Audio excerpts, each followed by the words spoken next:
we investigate the most extraordinary event of the 20th century. That's one small step for man. Man landing on the moon. One giant leap for mankind. But believe it or not, some people say it never happened. This whole thing was a fake. Decide for yourself as we explore the evidence. The Eagle has landed. Analyze official government photos. What a ride, what a ride. Examine the films. The flag flaps on the moon where there's no atmosphere. And hear the testimony of one former astronaut who's not afraid to speak his mind. NASA could have covered it up. Could the government have orchestrated the deception of the century? NASA could have pulled off the greatest hoax of all time. You be the judge. On Conspiracy Theory, did we land on the moon?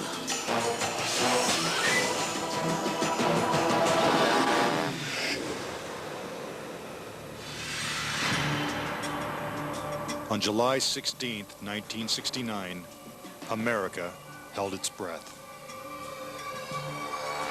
10, 9, ignition sequence starts. 6, 2, 1, 0. All engine running. Liftoff. We have a liftoff.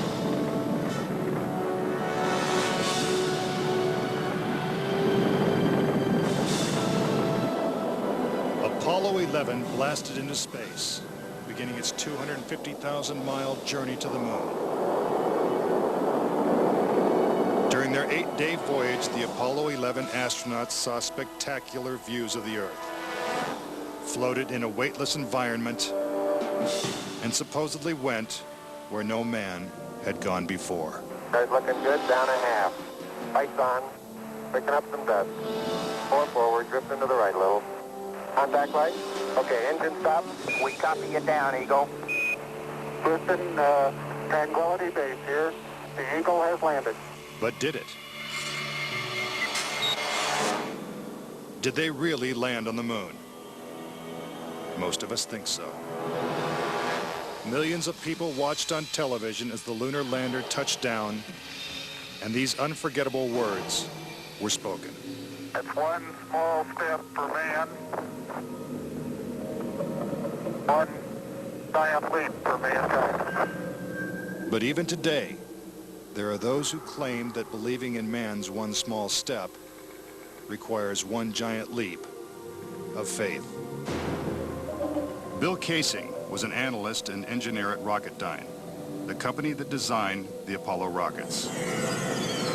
There were many problems that evolved during the 60s that led people to believe that we're never going to make it to the moon.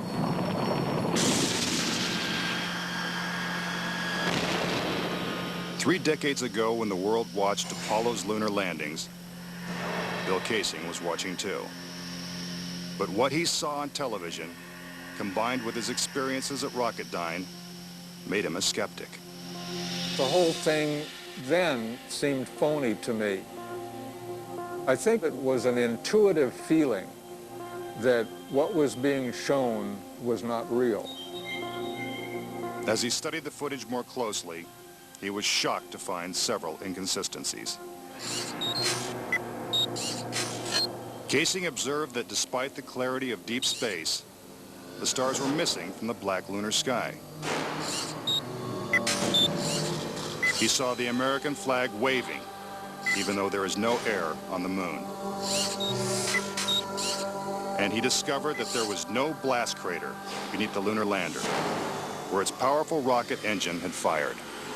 This evidence convinced Casing that we never sent a man to the moon. But NASA dismisses these charges. There are always going to be people who believe some outlandish theories, and the notion that we somehow were able to fake the lunar missions is pretty outlandish. As outlandish as it might seem, it has been estimated that as many as 20% of Americans believe we never went to the moon. But how could anyone think that one of the greatest moments in human history is a hoax? Is it really possible that NASA deceived the world? According to a former astronaut, it's entirely possible. Regarding the Apollo mission, I can't say 100% for sure whether these men walked on the moon. Brian O'Leary was a NASA astronaut in the 1960s and served as a science advisor during the Apollo moon missions. It's possible that NASA could have covered it up just in order to cut corners and to be the first to allegedly go to the moon. Was getting to the moon first so important that our government would consider faking it? To find the answer, we have to go back 40 years, to a time when America and the Soviets were locked in a struggle for world domination. People assumed that the nation that won the space race would win the Cold War. We defined that as being first to the moon. It was a time of more or less national hysteria. On October 4th, 1957, the Soviets terrified America when they sent Sputnik, the world's first satellite, into orbit. The New York Times had to publish an article explaining to Americans that it did not carry nuclear bombs that could be dropped on the city from that altitude. The American public's fear of nuclear annihilation intensified as Russia took the lead in the space race. House Speaker announced in Congress that we may be headed for extinction. Many feared that the Soviet Union's ultimate goal was to put a missile base on the moon. Meanwhile, America's space program was having difficulty even getting off the ground. The chances of getting to the moon and returning safely to Earth were something like 0.0017%. In other words, virtually an impossibility. What actually happened in my mind is that during the 60s, they said, if you can't make it, fake it. But if the Apollo missions were fake, how was this monumental hoax accomplished? According to Casing, the launch of Apollo's Saturn V rocket was real. It just never sent astronauts to the moon. The astronauts were launched with the Saturn V.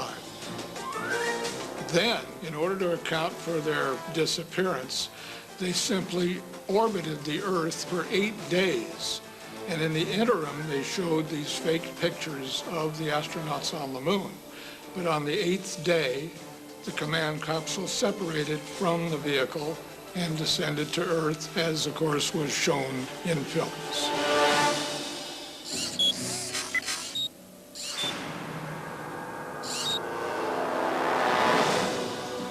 This theory inspired the 1978 movie, Capricorn 1, in which the government attempts to fool the world by faking a mission to Mars.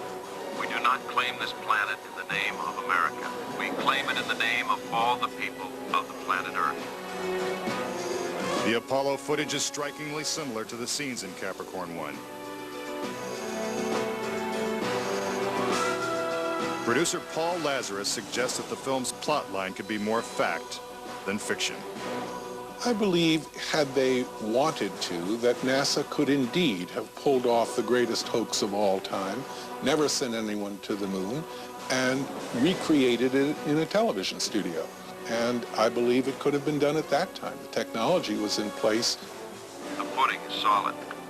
The surface seems powdery. Surface is fine and powdery. I can pick it up loosely with my toe.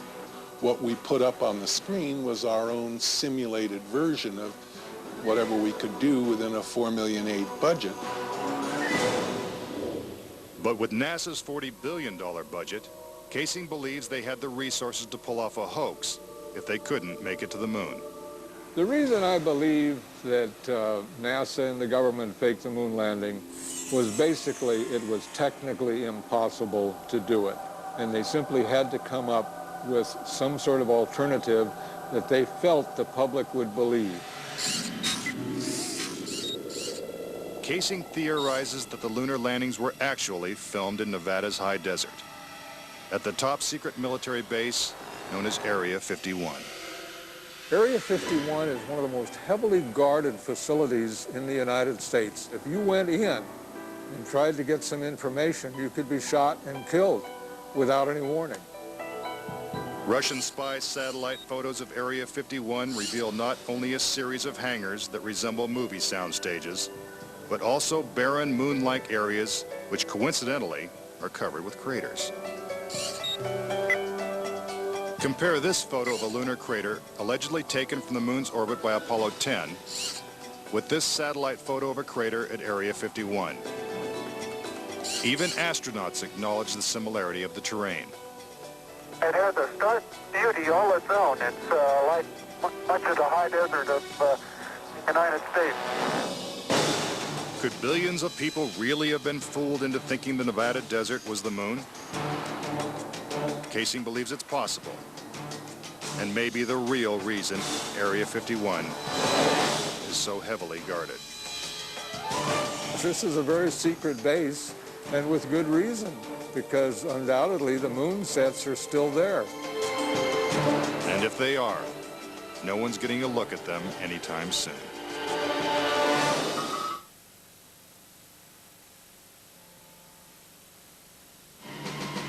We've all been led to believe that on July 20th, 1969, the Lunar Excursion Module, also known as the LEM, carried American astronauts to the surface of the moon. But could it have simply been a prop lowered by wires onto a movie set? Bill Casing says that this may explain the absence of engine noise in the official NASA footage.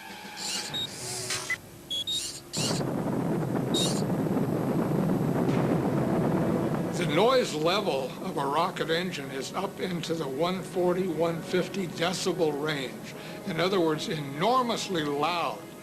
How would it be possible to hear astronauts' voices against the background of a running rocket engine? Picking up some dust. 30 feet, 2.5 down. Straight shadow. 4 forward, drifting to the right a little. Contact light. Okay, engine stop.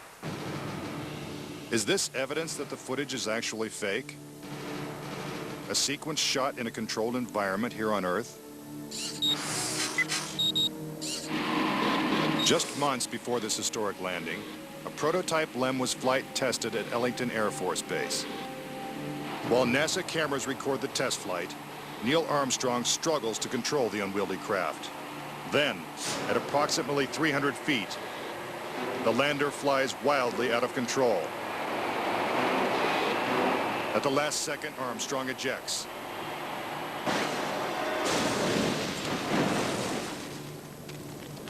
And floats to safety. If the lander was so unstable and difficult to fly in the controlled environment of Earth, then how could the LEM land 6 times flawlessly in the alien environment of the moon? The LEM had a single engine mounted dead center, and then they had little push jets, thruster jets, a couple of them up on top. This was supposed to control their attitude as they came down. Well, I'll tell you a secret. The instant you moved your tail in that cabin an inch, you would change the load pattern, it would begin to tilt, and it would start that thing spinning.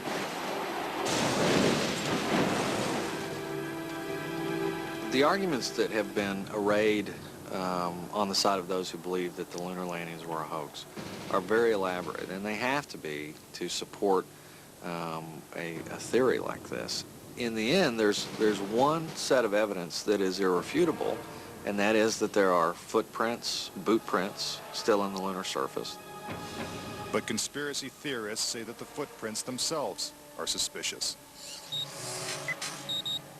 The surface appears to be very fine-grained as you get close to it. It's almost like a powder.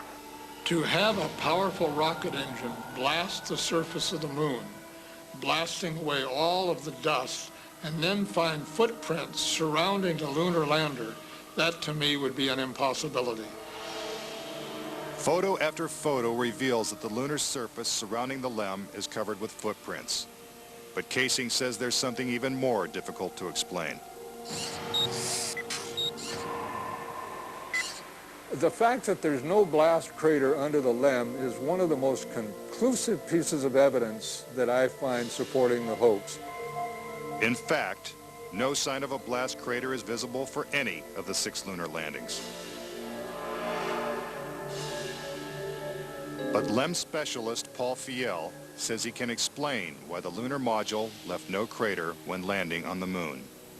The amount of thrust that you need coming out of the bottom of the descent engine is about 1,500, 2,000 pounds of thrust. And all that does is just push dust away. There's no burning or anything like that. Yet NASA's own scientific illustrations clearly depict a blast crater. Then there's one other point. If they had truly landed on the moon, this dust would have then descended on the lunar lander, on the foot pads, and we find not a trace of dust on the foot pads. When I discovered that alone, I said, no way am I looking at a lunar lander that landed on the moon. Could it be that the LEM was just a prop on a giant lunar movie set? When Armstrong said, that's one small step for man and one giant leap for mankind, the footprint that he made could have easily been made in Area 51. Casing points out that the LEM's departure from the lunar surface is even more suspicious. In the footage of the ascent stage going up, what you don't see is an exhaust plume coming out of the rocket engine nozzle. What a ride, what a ride. But what do we see? We see the ascent stage suddenly pop up without any exhaust plume whatsoever, as though it were jerked up by a cable. Is this evidence of a conspiracy? Was the government capable of such a massive cover-up? To propose that this was all faked and a hoax, they have to say that every piece of evidence, that every physical, scientific test that one could offer to support the reality of the lunar landings, they have to say that all of those are fake. I would say that my conviction that Apollo was a fake was really not according to one specific piece of evidence, but it was cumulative. This whole thing was a fake. If the moon landings were actually filmed on a movie set, then where's the evidence? According to David Percy, an award-winning filmmaker and photographer, the proof is in NASA's own lunar photos and video. Our research suggests that images of the Apollo landings are not a true and accurate record. In our view, the Apollo pictures were faked. Many of the images are replete with inconsistencies and anomalies. In fact, Percy claims that when examined, these images suggest that man never went to the moon at all.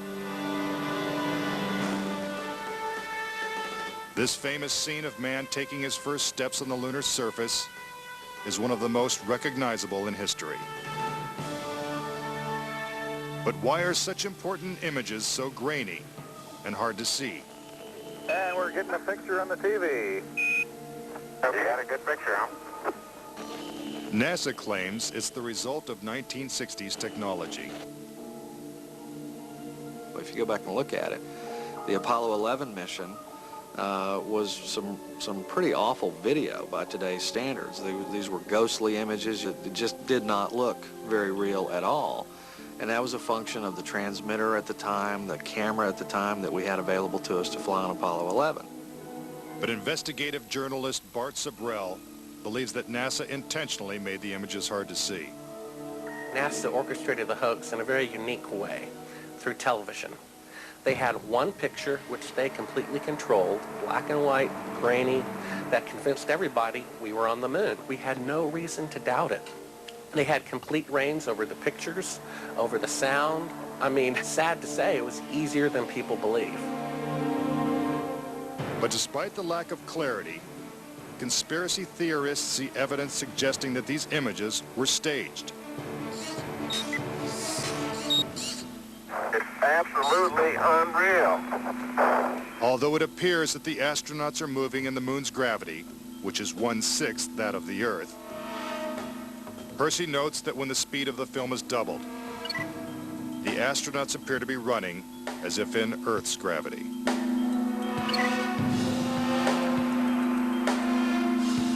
Also, when the footage of the lunar rover is doubled in speed, it looks as if it's driving here on Earth. But there's another reason some believe the Apollo missions were shot on Earth.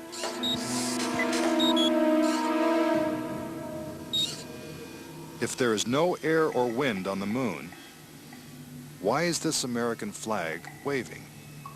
The fact that the flag flaps on the moon where there's no atmosphere means that there must have been a little blast of wind out in Area 51 where they shot this. Could these questionable images simply be the result of astronauts struggling to plant the flag into the lunar surface? Or is there more going on than meets the eye? What about the still photography? Some say the design of the bulky spacesuits would have made it extremely difficult for the astronauts to operate their chest-mounted cameras. The man who designed these cameras is Jan Lundberg. Once on the moon, on the lunar surface, in the dress, in the life support system, you couldn't see the camera. They couldn't bend their head that far down. They had no viewfinder. They had to aim by moving their body. Click, click, click. If the cameras were so difficult to manipulate, how were thousands of photos taken with crystal clarity and precise framing? The pictures that we see that allegedly were taken on the moon are absolutely perfect. But with closer examination, Casing says flaws begin to emerge. Unfortunately, errors were made which are now being discovered. Conspiracy theorists point out that lighting is a major flaw in the lunar photos. Case in point, on the moon, the astronauts' only source of light was the sun. They had no extra lighting, no flashes or things like that. Yet in this photograph from Apollo 14, the shadows are cast in different directions, suggesting multiple light sources. The shadows cast by the rocks in the foreground should have been east-west, like the LEM shadow. And in this photo from Apollo 17, again the shadows are pointing in different directions. Outside in sunlight, shadows always run parallel with one another, so the shadows will never intersect. Conspiracy theorists say it's not just the shadows that indicate the use of additional lights, but what has been photographed in the shadows. For example, here's an astronaut who descends into a huge shadow cast by the lunar module. Yet his entire body is still visible. How is it that he is not shrouded in darkness? Here's the same maneuver from another Apollo mission. Again, the astronaut is brightly lit in what is obviously dark shadow. And in this picture, the sun is directly behind the astronaut. His figure should be a silhouette. Yet even the smallest characteristics of his suit are recognizable. It seems like he's standing in the spotlight. And I can't explain that. That escapes me. Why? And finally, in this picture with the sun behind the lunar module, the front of the craft is clearly visible. The words United States are crisp and clear. How could these backlit pictures be so detailed? It's because there's more than one light source, which means they're not on the moon. But NASA simply dismisses these arguments. There are a number of claims that the pictures taken by Apollo astronauts were faked. And there are so many, it would be an exercise in futility to go off and try to answer all of those. But the questions continue. Why do some of these images shot at different times and different places appear to have identical backgrounds? These two photos seem to have the same mountain backdrop, yet the lunar module is only present in one of them.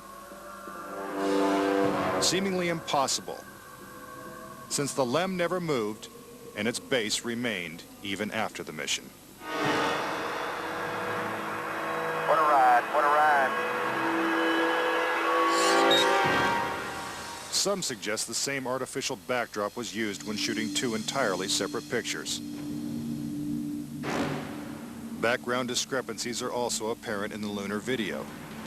The best evidence are some pictorial anomalies in the photographic record of the trip to the moon. There is one for Apollo 16 where the same shot, the same hill, appears in 2 different days. This tape was shot on what was reported to be the first of Apollo 16's lunar excursions. But it couldn't pick a better spot. And this video was from the next day at a different location. That is the most beautiful sight. NASA claims the second location was 2.5 miles away. But when one video is superimposed over the other, the locations appear identical. The conspiracy theorists see that as evidence that we didn't go to the moon, that it was staged, and the opposite point of view is that it's a case of bad editing. It's absolutely unreal. Conspiracy theorists claim that even closer examination of the photos suggest evidence of doctoring.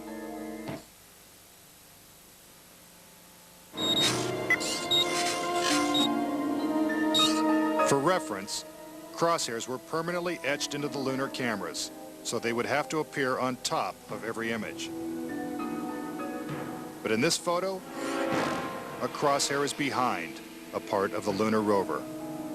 This situation is impossible and has to be the result of technical manipulation and doctoring of the image. And in this photo from Apollo 11, the equipment in the foreground is covering the crosshair, not behind it. And in another from Apollo 12, the American flag is covering one crosshair and the astronaut is covering the other. When presented with these questionable photos and videos, NASA refutes the conspiracy theories. Some range from incredibly complicated to incredibly goofy. There are arguments that are wrong optically, they're wrong physically, they're wrong scientifically, they're wrong historically. There's a great deal of claptrap that is sort of woven in to these arguments. But despite what NASA says, conspiracy theorists still insist that Apollo was a hoax. When I looked at all the pictures and all the footage, I'm absolutely convinced, I bet my life on it, that we didn't go to the moon. I know for a fact that we didn't. If what conspiracy theorists say is true, how could NASA perpetrate such a widespread hoax without someone from the inside blowing the whistle? Virgil Gus Grissom was selected as one of the original 7 astronauts. A family man and a veteran of several space flights, he was a national hero and was likely to be the first man to walk on the moon. But Grissom was also an outspoken critic of the space program and was quoted as saying, "Someone's going to get killed." Unfortunately, Grissom's worst fears were soon realized. On January 27, 1967, 2 years before the first moon landing, Grissom and his crew boarded the Apollo 1 capsule for a full-scale simulation. The problems began almost immediately. First, the capsule's communication systems failed. You copy? No, I didn't read you, Chuck, at all. I can't read you, Chuck. You want to try the phone? How do I get to learn? We can't talk between 3 buildings. I can't hear a thing you're saying. Suddenly, the capsule burst into flames with the astronauts sealed inside.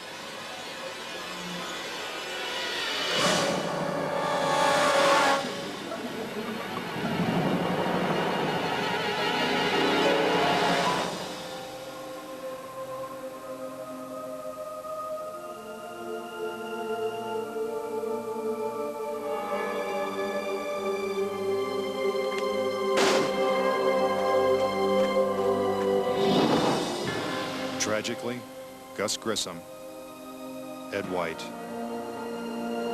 and Roger Chaffee lost their lives before ever leaving the launch pad.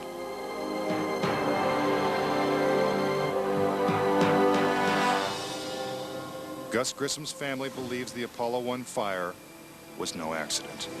I think it was intentionally sabotaged by someone. It's been a question in my mind what was found in the accident investigation and how was that handled. Was the CIA involved or whoever? But it was done intentionally. Grissom's family doesn't know who was responsible for his death or why it happened. But they say NASA knows the truth. Gus gave his life for this program, and I feel like that it is up to NASA to come forward and give us a direct answer to what really happened. Were Gus Grissom and the Apollo 1 astronauts victims of a tragic accident? Or were they intentionally silenced because they knew too much? We may never know. The cause of the fire is still a mystery, and the capsule remains locked away at a military base. But Grissom wasn't the only Apollo critic to meet with a suspicious and untimely death. Thomas Ronald Barron was a safety inspector during Apollo 1's construction. After the fire, Barron testified before Congress that the Apollo program was in such disarray that the United States would never make it to the moon. He claimed his opinions made him a target. Has there been any pressure on you by NASA?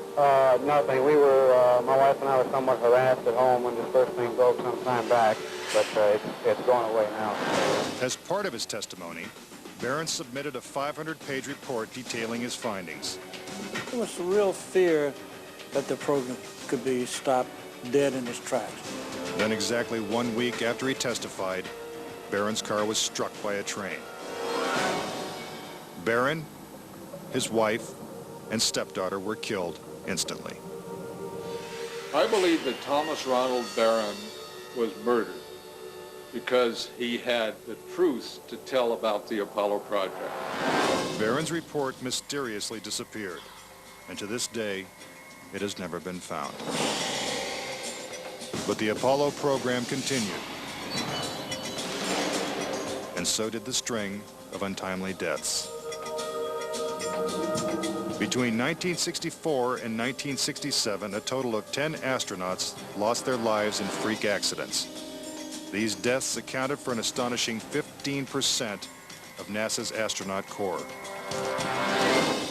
To keep something that's alive wrapped up and covered over, you've got to eliminate all the people that can talk about it. Could the government have gone this far to pull off such an elaborate hoax? NASA says it's impossible. There were probably 250,000 people who were directly involved in the Apollo program, and another 500,000 people beyond that. 750,000 people can't keep a secret like that. That's just not going to happen.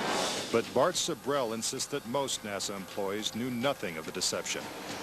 Very few people at NASA knew. The thing is so departmentalized. You got the person building the bolts in Houston, or doing this in Seattle, or doing this in Florida.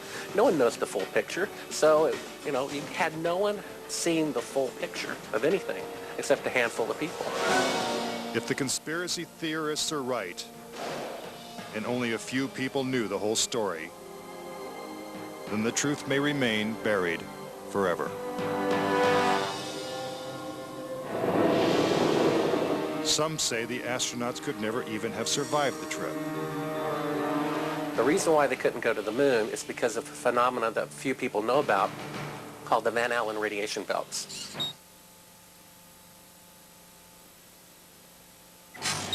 "500 miles above the Earth, these bands of intense radiation surround our planet and are thousands of miles thick." Any human being traveling through the Van Allen belt would have been rendered either extremely ill or actually killed by the radiation within a short time thereafter. Other than the Apollo missions, no other manned space flight has attempted to pass through this deadly radiation. Every manned mission in history, Gemini, Mercury, Skylab, the Space Shuttle, has been below the radiation belt, all except going to the moon. To protect the astronauts, the capsule would have needed 6 feet of lead shielding, according to physicist Ralph Rene. Obviously, the only shielding they had was the literally paper-thin outer hull of aluminum, and their suits consisting of glass fiber, some aluminum fibers, and silicon rubber. It's very interesting concerning radiation that the astronauts were protected by a thin film of aluminum when here on Earth they put a lead shield on us when they take a dental x-ray. Some theorize that if the Van Allen belts didn't kill the astronauts, even deadlier doses of radiation deeper in space would have. Violent explosions in the sun called magnetic storms flood space with intense radioactivity. A magnetic storm will come along, and that can increase the intensity of the radiation belts by maybe 1,000 times above what it was before. According to Renee, the Apollo 16 mission coincided with one of the sun's most intense storms ever recorded. Around the rotating sun came this immense flare, the biggest one of the 20th century. It went on for 3 or 4 days. All the while it's slowly rotating around. Although the effects of radiation are horrific, ranging from hair loss to cancer to death, the solar flares had no adverse effect on the Apollo 16 crew.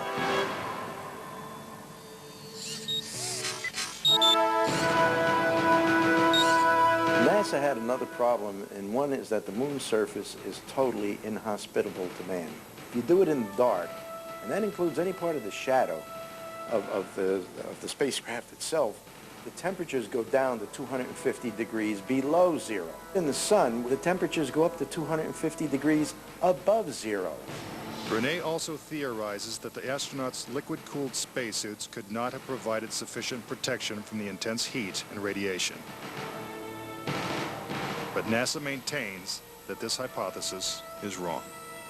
The claim that the radiation on the lunar surface would have incapacitated or hurt the astronauts, it's equal parts bad science and a bad understanding of how we went about designing the equipment. The spacesuits that they wore were incredibly tough and very resilient to lots of different things. If those suits do what NASA says they can do, then I want to see them suit up a guy or two, put him into 3 Mile Island, the pit there that's still hot, and have them clean up the mess. But they can't and they don't. The fact remains that no Apollo astronaut has ever suffered a serious illness from a trip to the moon. Could this be because they never left the safety of Earth's atmosphere in the first place?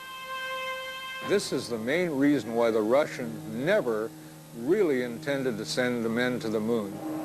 Was it the fear of lethal radiation that caused the Russians to abandon their plans to go to the moon? According to one of their chief cosmonauts, it was certainly a factor.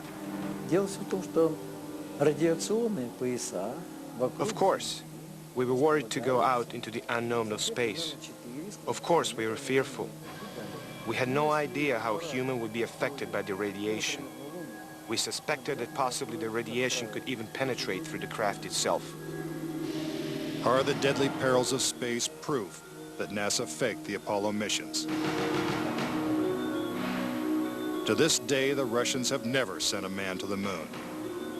And we have no plans to return. Now that you have heard the various theories and explanations, do you believe it's possible for our government to perpetrate such an incredible hoax? Is it conceivable that with its $40 billion price tag, the Apollo program was nothing more than the most expensive movie ever made? It is my personal belief, and I totally believe this after all the years of research I've done on this, that NASA never landed a man on the moon. I would say that anybody who believes that we did not go to the moon is an absolute nut. Anyone that wants to call me a kook or a nut or a crackpot, they're welcome to do that, but they're also welcome to go examine the evidence, which is everywhere.